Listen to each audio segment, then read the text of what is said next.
जी हाँ दर्शकों, आज हम बात करने वाले हैं कि यदि किसी व्यक्ति के द्वारा राजस्व अधिकारी महोदय के समक्ष कोई आवेदन पत्र प्रस्तुत किया जाता है तो क्या उस आवेदन पत्र में किसी धारा का उल्लेख करना आवश्यक है, या यदि धारा का उल्लेख नहीं किया है तो उस आवेदन पत्र को किस प्रकार से राजस्व न्यायालय के द्वारा निराकृत किया जा सकता है। तो दर्शकों, मैं हूं भगवती प्रसाद पुरोहित एडवोकेट और आप देख रहे हैं यूट्यूब का कानूनी ज्ञान चैनल। दर्शकों, यदि आपने अभी तक हमारे चैनल को सब्सक्राइब नहीं किया है तो चैनल को सब्सक्राइब कर दीजिए, बेल आइकन को प्रेस कर दीजिए और इस वीडियो को आप फटाफट लाइक कर दीजिए, क्योंकि इस चैनल के माध्यम से मैं आपको देता हूं सरल और आसान भाषा में कानून की जानकारी। तो आइए वीडियो को शुरू कर लेते हैं। देखिए दर्शकों, होता क्या है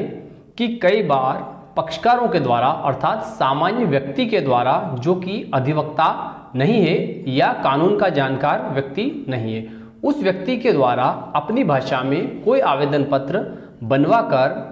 राजस्व अधिकारी महोदय के समक्ष प्रस्तुत कर दिया जाता है। अब ऐसी स्थिति में कई बार ऐसी परिस्थितियां उत्पन्न हो जाती है कि राजस्व अधिकारी महोदय के द्वारा इस प्रकार का आवेदन पत्र निरस्त कर दिया जाता है और यह हवाला दिया जाता है, अर्थात उस आदेश में जब निरस्त किया जाता है प्रकरण तो उसमें यह लिखा जाता है कि इस आवेदन पत्र में किसी प्रकार की धारा का उल्लेख नहीं है। ऐसी स्थिति में यह आवेदन पत्र जो है प्रचलन योग्य नहीं है। तो इसी संदर्भ में मैं आपको एक साइटेशन भी बताऊंगा, साइटेशन अर्थात एक रूलिंग बताऊंगा, जिसके माध्यम से आप राजस्व अधिकारी महोदय के समक्ष यदि कोई आवेदन पत्र बिना धारा के प्रस्तुत हुआ है तो उस आवेदन पत्र को भी मेंटेनेबल माना जाएगा, अर्थात वह आवेदन पत्र जो है सुनवाई योग्य माना जाएगा। इस प्रकार की रूलिंग भी इस वीडियो में मैं आपको बताऊंगा। तो दर्शकों देखिए, होता क्या है कि किसी व्यक्ति के द्वारा जैसे नामांतरण के लिए कोई आवेदन पत्र प्रस्तुत किया है तो जनरली यह होता है कि नामांतरण का जो आवेदन पत्र रहता है वह व्यक्ति अपनी भाषा में, अपनी आसान और सरल भाषा में उस आवेदन पत्र को लिखवा कर राजस्व अधिकारी महोदय के समक्ष प्रस्तुत कर देता है। लेकिन जो व्यक्ति गांव का व्यक्ति है या कोई कृषक व्यक्ति है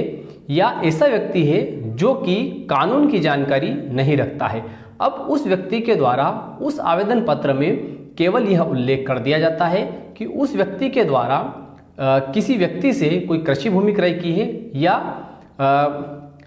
उसके द्वारा फोती नामांतरण के लिए आवेदन पत्र प्रस्तुत किया गया है। अब उस आवेदन पत्र में वह खाते का विवरण लिख देता है या कृषि भूमि यदि क्रय की है तो उसका विवरण लिख देता है और अंत में वह यह सहायता मांग लेता है, अर्थात उसमें अंतिम पेरे में वह यह लिख देता है कि मेरे द्वारा जो कृषि भूमि क्रय की गई है उस कृषि भूमि पर मेरा नामांतरण प्रमाणित किया जाए। लेकिन कई बार यह होता है कि राजस्व अधिकारी महोदय के द्वारा उस आवेदन पत्र में धारा का उल्लेख न होने के कारण उस आवेदन पत्र को निरस्त कर दिया जाता है। लेकिन इसी प्रकार के और भी आवेदन पत्र हो सकते हैं, यह हमने उदाहरण के रूप में माना था। अब देखिए, कई बार यह होता है कि किसी व्यक्ति को रास्ते का विवाद है लेकिन उस व्यक्ति के द्वारा अपनी बात को अपने आवेदन पत्र में लिख दिया जाता है और उसमें धारा का उल्लेख नहीं किया जाता है। अब ऐसी स्थिति में क्या होता है कि राजस्व अधिकारी महोदय के द्वारा उस आवेदन पत्र को भी निरस्त कर दिया जाता है और यह लिख दिया जाता है कि जो आवेदन पत्र प्रस्तुत हुआ है वह कौन सी धारा में आता है इसका उल्लेख नहीं किया है। तो ऐसी स्थिति में जब राजस्व अधिकारी महोदय के द्वारा वह आवेदन पत्र निरस्त कर दिया जाता है तो जो व्यथित व्यक्ति है, अर्थात जो पक्षकार है, जो किसान है, जिसको कि रास्ते की मांग करनी थी और जो रास्ते की मांग कर रहा था, उसका आवेदन पत्र जब निरस्त हो जाता है तो अब ऐसी स्थिति में वह व्यक्ति क्या कर सकता है। देखिए, ऐसी स्थिति में वह व्यक्ति जो है अपील में जा सकता है। अब जो मैं न्याय दृष्टांत आपको बताने जा रहा हूं, अब इस न्याय दृष्टांत का उपयोग कहां पर किया जा सकता है। देखिए, जब आपका आवेदन पत्र जो है वह राजस्व अधिकारी महोदय अर्थात तहसीलदार महोदय के द्वारा तहसील न्यायालय में या नायब तहसीलदार महोदय के द्वारा उनकी न्यायालय में निरस्त किया गया है और उसके बाद में फिर क्या होगा कि आपको उस आवेदन पत्र का जो आदेश है उस आदेश के विरुद्ध एसडीओ महोदय के वहां अपील प्रस्तुत करनी होगी। उस अपील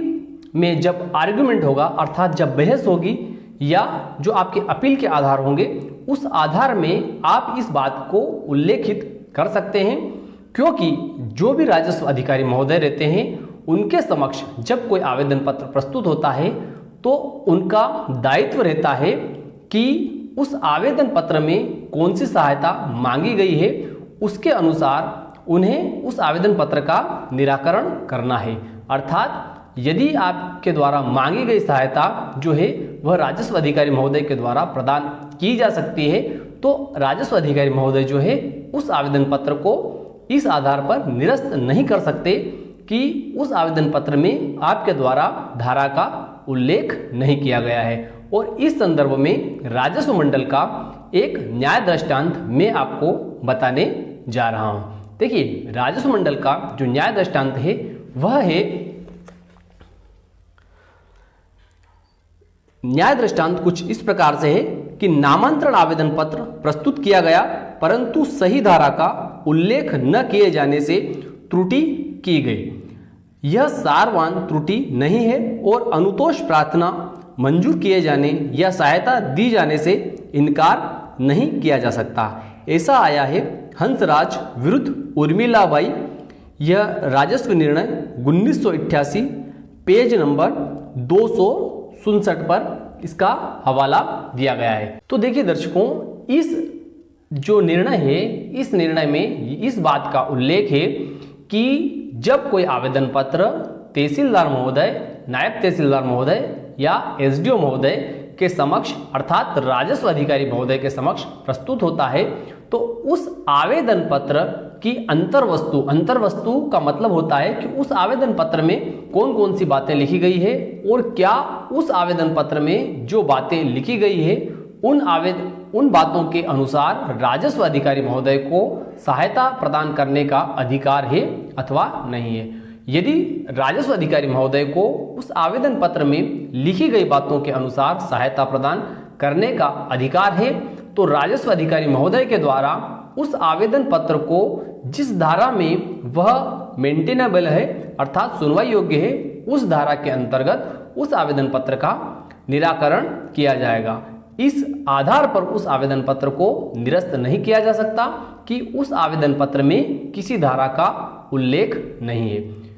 तो दर्शकों, आज की दी गई जानकारी आपको अच्छी लगी होगी। यदि आपको अच्छी लगी हो तो इस वीडियो को लाइक कर दीजिए और अधिक से अधिक लोगों तक इस वीडियो को शेयर कर दीजिए। फिर मिलते हैं अगले वीडियो में, तब तक के लिए जय हिंद, जय भारत।